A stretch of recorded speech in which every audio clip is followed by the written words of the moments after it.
So today I've installed this flower bed with a couple of new sprinklers.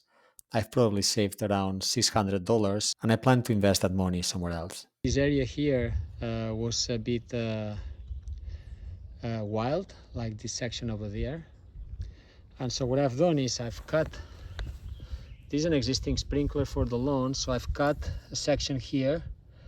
This 1-inch pipe, 1-inch pipe, this going 1 inch and 1 inch.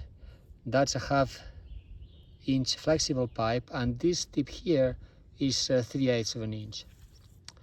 And so then there is another T here, right? And this T, I think it's everything is 1/2 inch.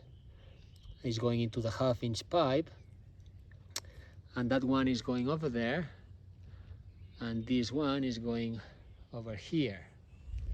And so now here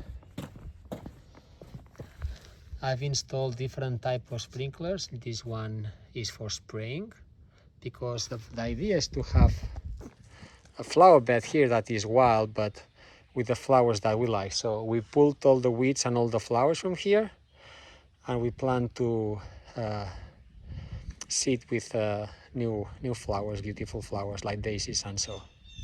So these are the flowers that I bought. You can find them at Home Depot or a similar store. And the particularity is that they are perennial flowers, so that when they die in the winter, they'll come back next spring. And instead, if you buy the annual flowers, they'll die and you'll have to plant them again next year. And so I selected a bunch of daisies and some of the flowers. They are in white, yellow, and purple, I think, and it's going to be a beautiful garden.